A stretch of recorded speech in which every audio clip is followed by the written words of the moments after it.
Gina. Welcome or welcome back to my little corner of YouTube where I talk to you about what I've been up to in my knitting.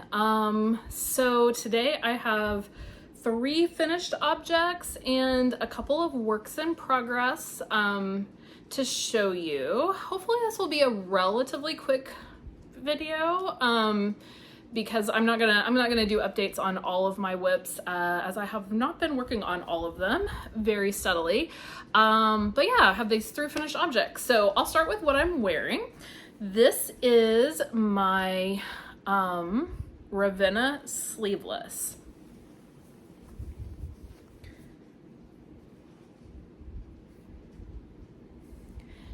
These are called Estonian buttons, and they are different from a regular bobble.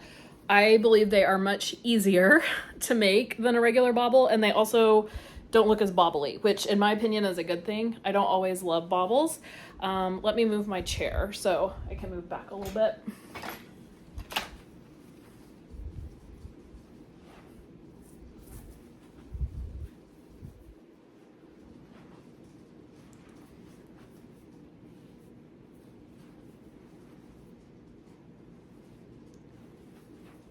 Got a lot of nice drape here. Let me point out, sorry, focusing on my face there. This has some really nice shaping. It actually gets smaller and then gets wider after you pick up.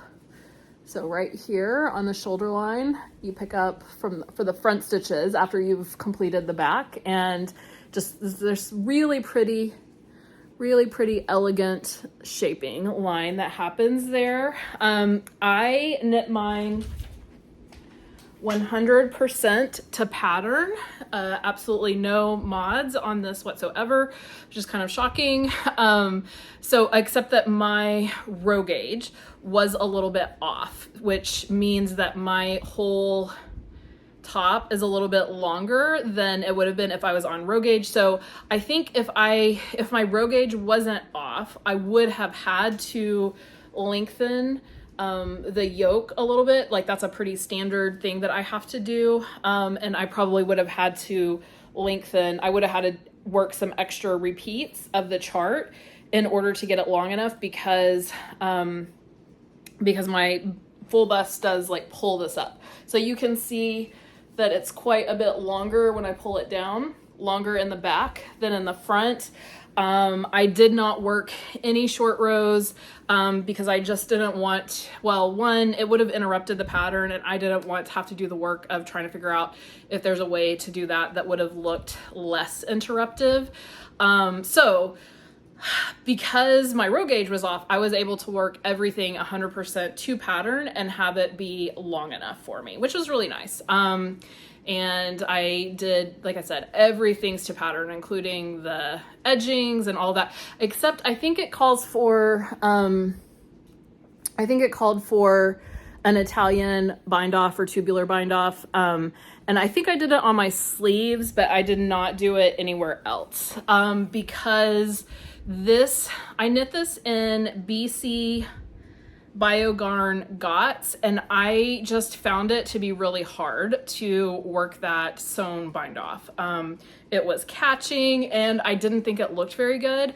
In my opinion, for that to look nice, you need a really round yarn. Like I have another work in progress to show you guys where I think that the Italian sewn bind off looks fantastic and is worth it because the yarn I'm using is so round. But in this case, it was not, and I did not do it except on the sleeves.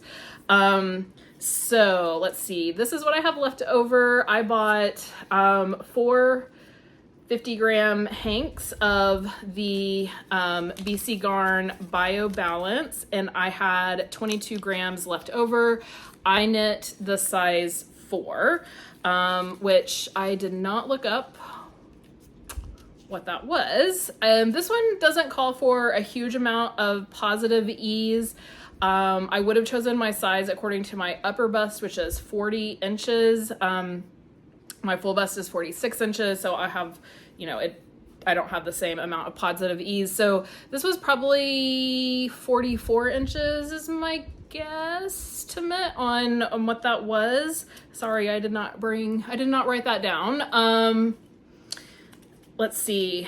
The bio balance though is, I can tell you the content on that. It is 55% wool and 45% cotton. And it is considered a sport weight. I will say, I feel like it's leaning towards fingering. You know how some sports seem more fingering than sport. And I would say this is definitely one of those.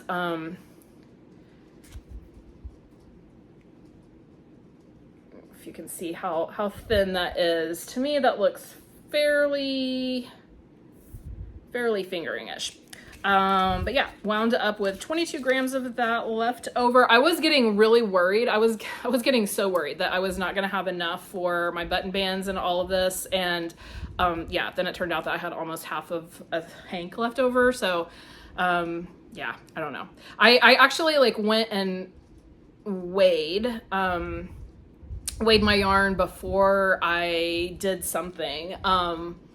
Maybe before I knit one of my button bands so that I could see how much the button band took or something. Anyway, to make sure that I was going to have enough, because I was concerned about whether I was going to be able to extend the length if I needed to, but turned out I didn't need to, so it was fine. Anyway, this was on my needles for just not even a month. Maybe 3 weeks. It actually, even though there's like, it's not the quickest knit, because these rows do take a lot. And because I made the button down version of this, you know, it was all knit in the flat. It did not take that long. It was a very engaging knit, I will say that. I really enjoyed that. These Estonian buttons, like I said, are not at all nearly as annoying to work as bobbles are. Everything's on the front side of the work. There's no, you know, knit K front and back, and then you flip your work and purl that, and then flip your work and like do all that. Like there's none of that. So even though the rows where you are working the Estonian buttons do take longer, it is not nearly as annoying as like your typical bobble situation is. So I thought it was a very enjoyable knit. When you open up the pattern, don't be overwhelmed. Like, I think it's something like 28 pages, but it's because you get both the button down version and the sleeveless like tank version all in one, and the charts are all broken out. So like it's not one of those where you have to read your chart amongst 20 other charts, 20 other sizes. A lot of like the sizes are broken into like, there's just like 1 or 2 sizes per chart, which is really nice. And I think it's totally worth it. I did not find this pattern annoying at all. Like in terms of, you know how sometimes you have to like scroll down, scroll back, scroll down, scroll back, like that kind of thing. I printed my chart pieces, and there's really only like 3, maybe chart pieces that you need to print, and maybe even less, maybe just like 2 pages of charts. And aside from that, like it's super easy to just work through the pattern. And I did looked at the pattern on my iPad and had the charts in front of me on paper. But the charts also like, you know, like I didn't really need them once I got going, as long as you can keep track of, you know, how far apart you are. It's easy to count and see where you are. Very, very memorizable. So like once you get going, once you get through the shaping part, you really don't even need the chart. So I thought it was very, very nicely constructed. The details just look super good. Like, look at that. I just think it's so pretty. It looks so delicate. I don't know how the bio balance will wear. I'm hoping that since it's so light, it will be kind of like the Coast. It's not as light by any means as the Holst Garn Coast, which I have raved about how good that is for my climate, but I'm hoping that this will be pretty wearable in the early parts of the summer and in the spring. before it gets, I have a feeling I won't be able to wear it when it's like 105 degrees, even though it's sleeveless, but we'll see, maybe. Anyway, I just think it's super, super pretty. And let's see if I can tell what color this is. It does not have a color name, of course. Maybe BL022. I think it's just like lavender or something. Anyway, super, super pretty. I have another tea or tank quantity of the BioGarn in like an aqua light teal color, and I'm excited about using it. I found it very comfortable to work with. So yeah, definitely recommend at least the hand feel, you know, the working experience of this yarn. I haven't worn it enough yet to know if I can recommend it like based on the wearing experience, but as far as working, I found it to be great, and I did not have hand strain, even though I did work this up pretty quickly. I think I told you guys last time that I bought this from Rito.com in Denmark, I think is where Rito is, and had some little small issues in communication because the color that I had originally selected, which is like the bare linen color, was out of stock, and I think somebody sort of dropped the ball on my response once they asked if I wanted to change this, and I said I did. But once they got it shipped, even though it was coming from overseas, it came super, super quickly, and no problems at all there. And I just realized I didn't even tell you who is the designer behind this beauty. This is Meeshy Fraznitz, Michele Frazzetta. And it is still in testing, but testing is wrapping up. I believe it will release in the first week of June, and I highly, highly, highly recommend the pattern.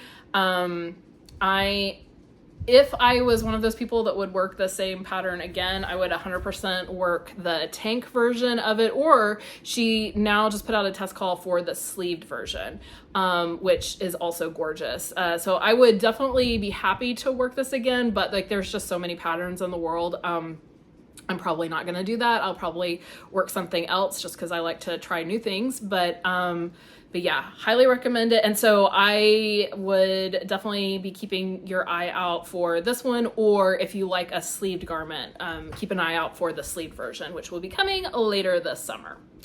All right, next up, we have my Alpine Bloom.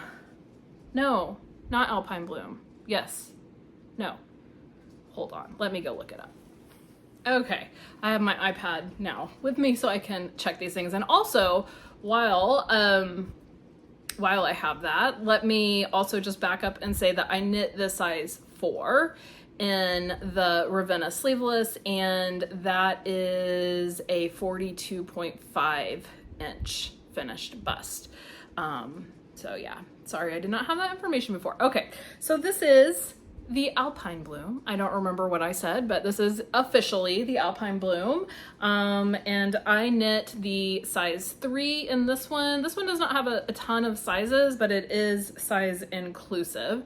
I used Knitpicks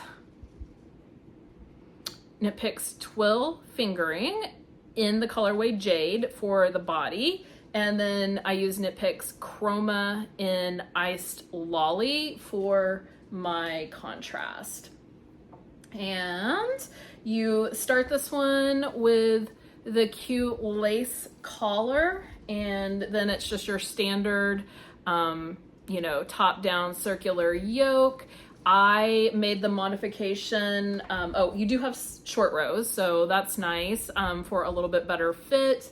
I know that Kaitlyn Hunter gets a lot of flack for her colorwork sweaters not fitting well, and I was just talking to somebody about this recently. I really have not had the same problems that other people have. Now, I will say that I have not knit some of her trendiest pieces. So like the fish sweaters. Like I love that for the people who love the halibut and the salmon sweaters, who love the fish stuff.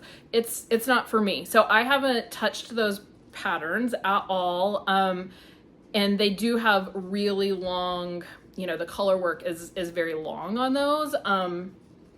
And I know that she doesn't in the sleeves until after the color work. And so I can see why people, you know, why those yokes don't fit well. Like they don't fit her well. So I wouldn't expect them to fit other people well, especially if their row gauge is off. Because I think oftentimes when people complain about circular yokes not fitting them, like one, I think just like I hate drop shoulders on myself, I think there are probably certain shoulder types or body types where the circular yokes just don't look as good. My husband, for instance, has narrower shoulders, and I realized, you know, after looking at him wearing like a saddle shouldered sweater versus a circular yoke sweater, the saddle shoulders looked so much better on him than the circular yokes. Like the circular yoke just looked like it emphasized, I think, the narrowness of his shoulders, whereas the saddle shoulders kind of gave him the appearance of larger shoulders. So I think that, you know, there are just certain shoulder types that don't look as good in a circular yoke. So that might be playing into it. And then I think people's row gauge really plays into a circular yoke. Like if they're not paying attention to what their row gauge is, and they're just following the pattern, if their row gauge doesn't match the designer's, then they're not going to hit the same dimensions, right, that the designer did. And so like if your row gauge is off, that's fine, but you have to make some kind of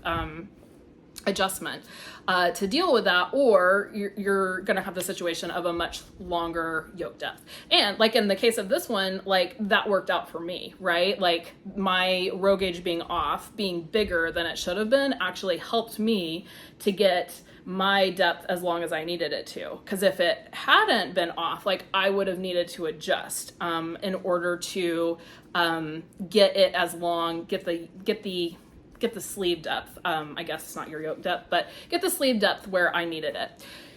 Anyway, so sometimes, like, just to say, like, people love to hate on circular yokes, and I don't think it's true that circular yokes, because sometimes, you know, like people on Reddit are like, oh, circular yokes look terrible on everybody, and I just don't think that's true. I like the way that circular yokes look on me in general. I like them a lot better than I like drop shoulders on me. So I don't think that that's true, and I think there are different issues that are playing into that. So I don't remember why I started down that tangent now. But there are short rows, so, you know, there's that. Kaitlyn Hunter, even though people like to hate on her, at least she does use short rows, unlike some designers. Kudavokika, right.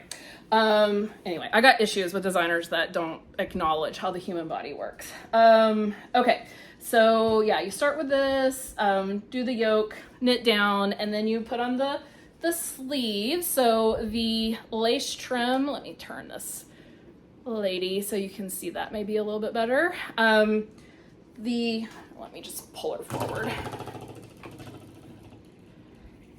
The lace on this is worked separately and then grafted via Kitchener stitch onto the sleeve, and then the pattern calls for a ribbed hem, and I was like, why would we put a ribbed hem on when we have this cute lace everywhere else? So I just did the lace.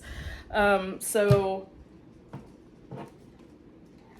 that meant, thankfully, and maybe she did this on purpose, I don't know, the body, the amount of stitches that I had on the body was actually a multiple of the lace pattern, so I didn't have to do any adjustments, which was good because I had already broken my yarn, so I would have been annoyed with myself.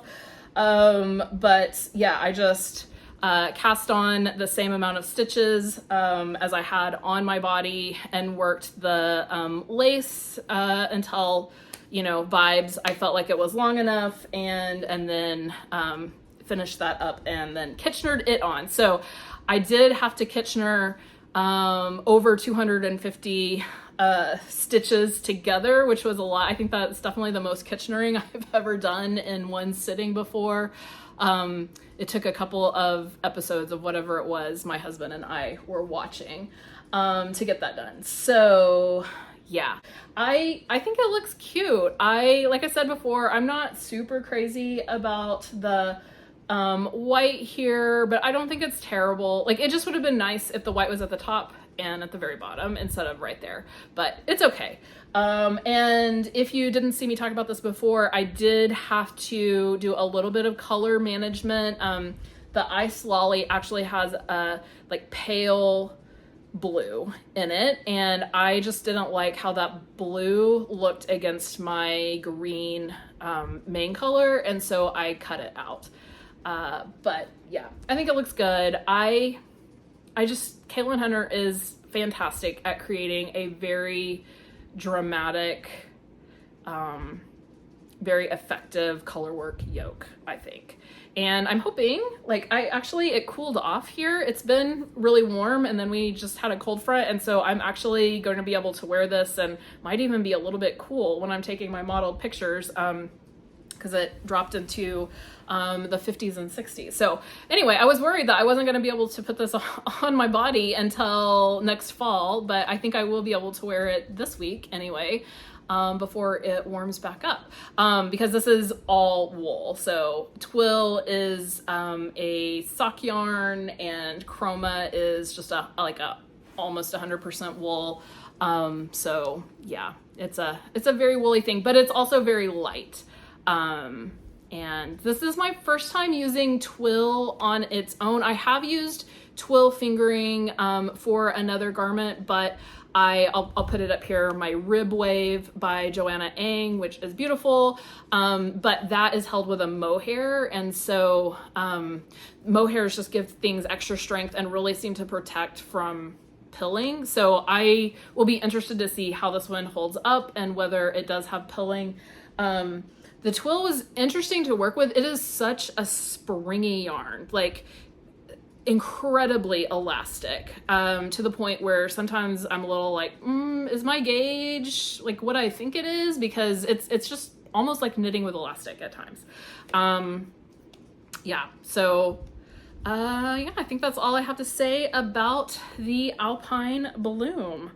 All right. So next up, we have my Yarnkeeper. So this is a pattern that I am testing for Wool and Pine Designs because I cannot resist a stripe pattern, and also I cannot resist a vest pattern, it seems. I have super enjoyed that vests have become trendy again. I really enjoy wearing those. So this is currently in testing, and I had it finished, the arm, the sleeves and everything put on, and I just actually cut this one out this morning because in the testing group, apparently they did not, when we originally started this pattern, they did not have the sleeve hem instructions in there. And so then they added those later, and since then they have changed them multiple times because basically in the larger sizes, this is hitting a lot deeper than what they had intended for it to do. So on the smaller sizes, people were able to follow the early versions on how many stitches to pick up for the sleeves, and I guess get them to hit where the designers had envisioned. But those of us working the larger sizes, because I'm working a size 5, ours were hitting lower, and I had just checked in on the Discord chat discussion, and they were telling people who had finished, whose armholes were lower than they wanted them to be, to please take that out and go back in and redo it because they really want it to look like their vision of it. So I gotta say, I'm not like super thrilled about that, but I am doing it. It's not gonna be that bad, because fortunately I have enough of the yarn. I am using Picks Modish Merino, which I talked about last time. It's a DK yarn, and it is 100% merino wool. It's called Easy Wash, and as opposed to superwash. So it's like supposed to be, it's kind of a similar process to superwashing a wool, where you like change the scales of the wool so that it is more washable and softer. But it's the Easy Wash version of that process is supposed to be kinder to the environment. Theoretically, you can machine wash this on gentle and then lay it flat to dry. But I had read the reviews online that said don't do that. People were like, I washed my swatch gently and it felted, so I would never wash my full garment. So I had already planned to treat this as as non-washable wool. But as I was knitting this, I discovered that I was actually able to spit splice my pieces together, and I did not even have to work hard at it. Like, I was just able to, a little bit of friction, a little bit of moisture, and those melded right together. And that tells me that I would definitely never treat this as a true superwash at all. I will only ever hand wash this. Okay, so yeah, all that, so went down that tangent to say I'm using the Modish Merino. I do have enough of it left that I, will not have any trouble redoing my sleeves. And yeah, so a little annoyed that I was done with this and now I have to go back and redo the sleeves, but I'll do it. And I will say, like, the fit I was getting was not fantastic. Like, it was a little bit, it was gapey right here. So I'm gonna get a better fit than I would have. I just like to be done with things. Once I'm done, I want to leave them behind. So that's just a little bit hard to be asked to go back and to do it again. But I will do it, and I will probably get that done today, and it will be officially finished. And that test wraps up, I think, the first week of June, and so I would expect the Yarnkeeper's vest to be out in the middle of June, or maybe the second week of June. I guess I should tell you my other colors in here. I'm not going to go through all of these, but they are Picks Stroll held double. And I didn't count them, but 1, 2, 3, 4, 5, 6, 7, 8, 9, 10, 11, 12, 13, 14, 15, 16, 17, 18, 19.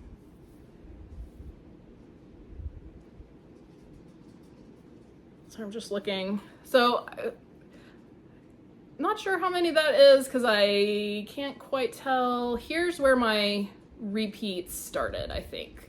From there to there are all different colors. Even if in the camera they don't look like they're different, they are. Some of these blues and greens are so dark they almost look like you can't really tell. But yeah, I just went into my stroll stash and went to town pulling colors, and had a lot of fun with that. I just love stripes, and I love the bright stripes. There were some really fun dark main colors with more sophisticated palettes of the stripes, and I think that this could be very versatile. So it doesn't have to be as happy juvenile as mine is, but that seems to be my aesthetic. So yeah. Anyway, I will work on that after I finish talking to you guys, and then it will be done once again. All right, and then show you the bad boy that I have spent a bunch of time working on. So I'm doing another sample knit for Julie Powell, who is putting together a collection for Juniper Moon Farms Knitting Fever. And if you can't tell, this is going to be a scarf. Oh, I feel like I have been working on this for eons. It's really just been like a week, but it feels like forever. I can see why my first project was not a scarf project. My first knitting project was a child's sweater, and that was so much more motivating than this is. Like, I see why people give up, because I think I am just a little over halfway of the length, and like I said, I feel like I've been going forever. So the yarn that I'm using for this, let me get a tag out, is Moonshine Fine, which is baby alpaca, organic silk, Highland wool, and recycled nylon. 30% baby alpaca, 30% wool, 25% nylon, and 15% silk. There's the tag.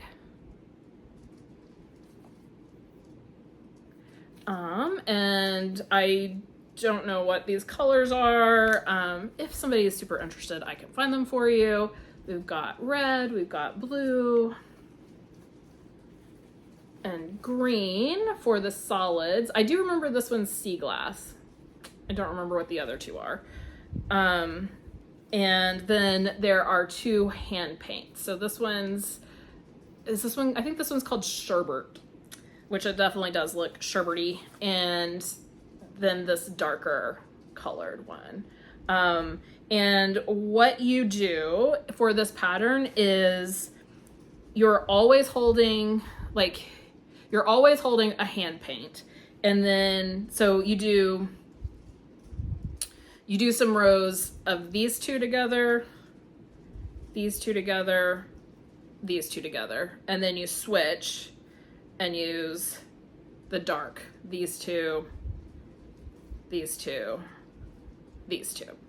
And you just do that over and over, and you're working, and the stitch pattern is fun, I will say. I am enjoying the stitch pattern, where you just have this diagonal line moving across. So it's basically just 3x3 ribbing, and you can see alternating the darks and the lights. And yeah, so I mean, it is visually effective, I think. And the yarn is absolutely lovely to work with. So it feels so nice on the hands. So at least there's that.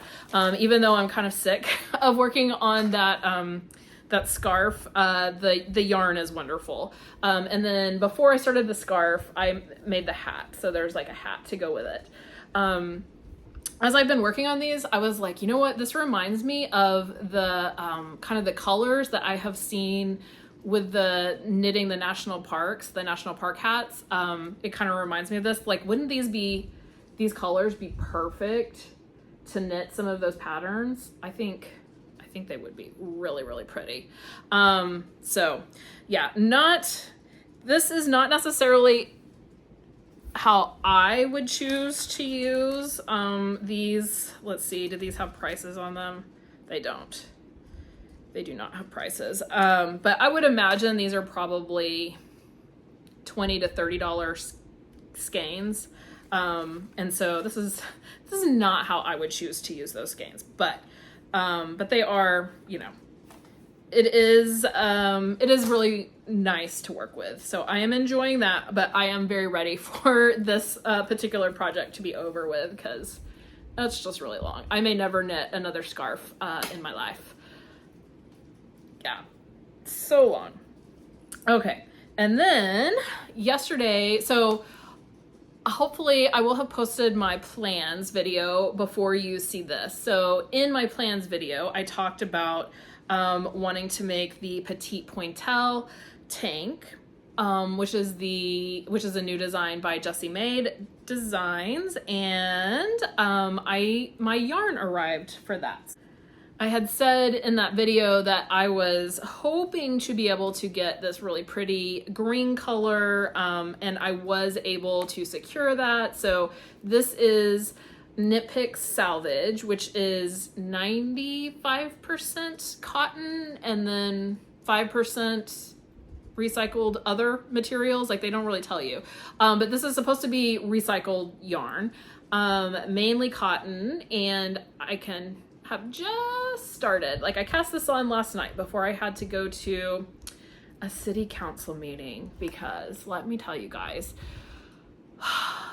there are 2 different data centers that are trying to move into my small rural town.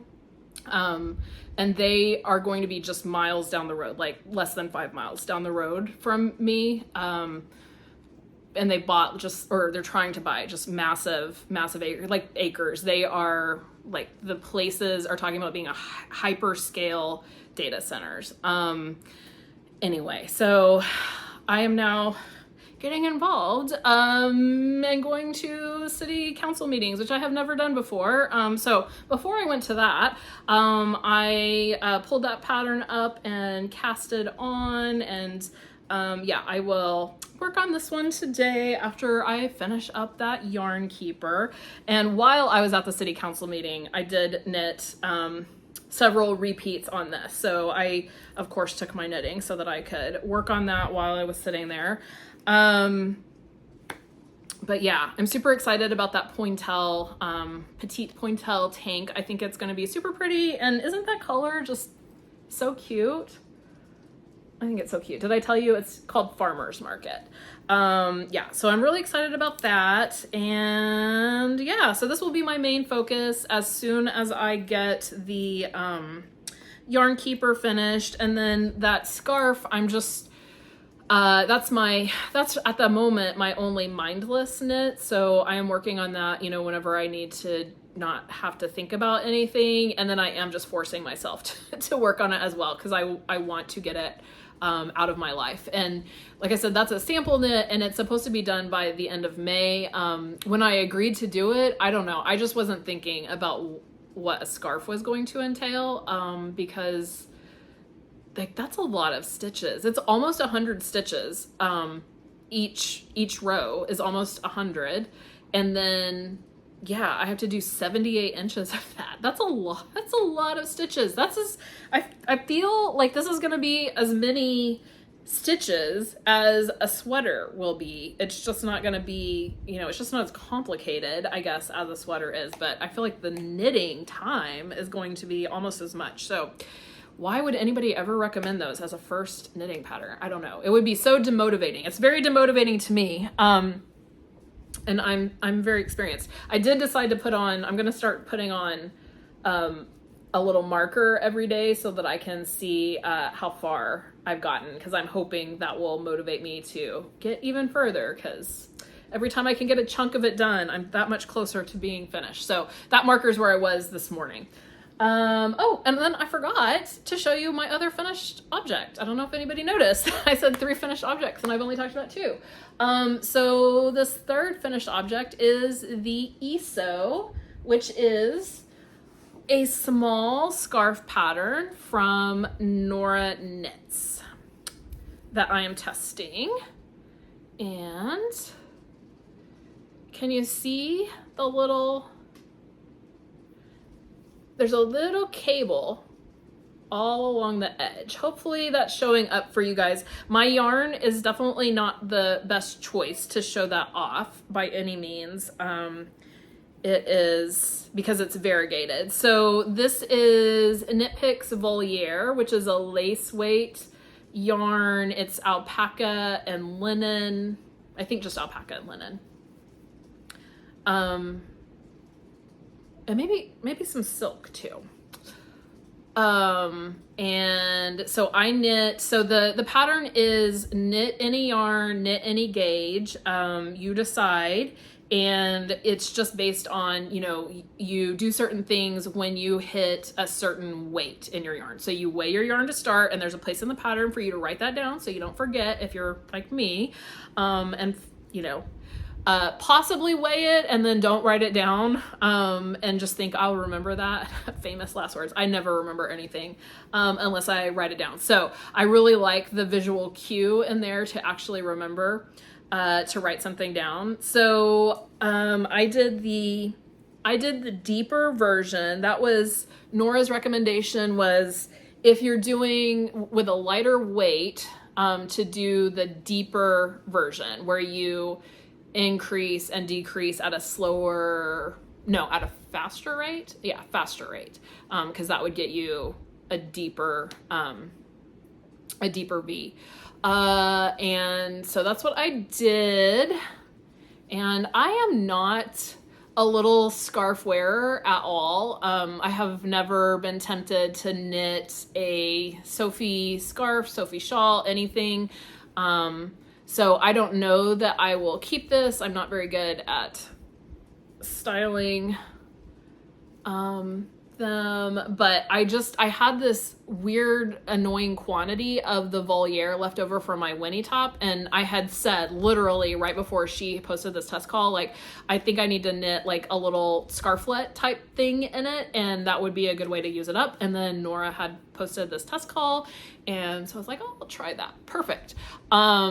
Yeah, so here it is. If anybody has like links to, you know, how to style these, I would be happy to receive any such links, because it is just definitely not something that I am good at. I did, where I live is very windy, and so I was like, you know, it might make good like kerchief type situation. We were in the car the other day and my husband rolled the windows down, and oh my goodness, it was horrible.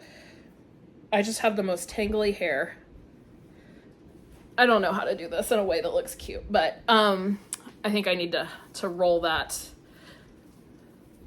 so it's smaller. But anyway, here it is, full sized. It was a very quick knit, and I will say like the cable is done at the same time as you increase and decrease, and that was kind of neat. I've never made anything that did that before, so that was kind of fun to try. I did find it easier to work the increases than to work the decrease cables. I think I ended up having to use a cable needle because I just couldn't figure out how to do the decreases. I think it was the cable. Actually, now that I'm saying that, I don't know. So I generally work cables without a cable needle. I'm definitely, laziest way possible. So if I can do it without having to haul around a cable needle, I will. Either on the increase side or the decrease side, I had to use a cable needle, but not on both sides. So there was just one or the other where I couldn't figure out how to do it without using the cable needle. But I did not need it for both. But other people who are better at that sort of thing might be able to do it without. My yarn was not very stretchy. There's, none of the fibers in here are very stretchy fibers. And so I think that also might have contributed to why I was not able to do the cabling without the cable needle. And one of my sides is less stretchy than the other. And again, it was probably whichever side I couldn't figure out how to do the cable without the cable needle. That's probably the side that's less stretchy. Just because there was obviously more tension on it. So, yeah, but really quick, very intuitive knit once you get going. I like people who used solid color yarns and that were rounder, like their cables really pop and look super good. So I think it'll be a cute little entry in the tiny scarf set of patterns that exist out there. And it should be being released, I believe, in the first week of June. So look for it then. It's called the ESO. And I think Nora originally was going to call it the ESO scarf, and she's changed it to just the ESO because she's envisioning like it can become a shawl, or if you're enjoying it enough, it can even be a schlinket. Just make it as big as you want to. It's definitely, it is, you just knit, just keep going, right? As long as you want to, as long as you have yarn. So you just gotta weigh your yarn so you can figure out when to start your decreases. Yeah, so that one was really fun. And I think that's everything. Let's see, I did just find out that I have that I'm going to be test knitting for Crea Bea, one of her new patterns. Let me see what that is called. Actually, now that I say that, I feel like it's one of those names that's really hard. Yes, I have literally no idea how to pronounce this. Gigha, Gigha Tank. It's just like a super basic, easy looking tank that did look like the straps would be wide enough for bra straps, so that's good. But where it was fun is you can do whatever you want when you join your front and your back together. So it's like designed with little to have these like joining side pieces, and she had done a version with granny squares in it, and I do not crochet, but I have thought that the granny square garment trend was really cute, and but I was like, I feel like that trend will be over pretty soon, and I don't want to commit to making a whole garment. Well, one, learning how to make granny squares and then making a whole garment with them, and then the trend will be gone by the time I accomplish all of those things. But a small tank where we're just talking like maybe 3 small little granny squares, I could probably do that. So that's my plan. I was, like I said, I was accepted to do that test, so I will be doing it. And my hope is to figure out, you know, how to master the granny square so I can use that as my little joining strip. So we shall see if I actually do that. I may end up having to do, you know, just knitting. We'll see what happens. But so that's my upcoming plans. Yeah, so thank you guys so much for hanging out with me. I know you can choose to spend your time at lots of different places on YouTube, and your time is precious, so I really appreciate you hanging out with me. But that is all. I will talk to you guys soon, I hope. Bye.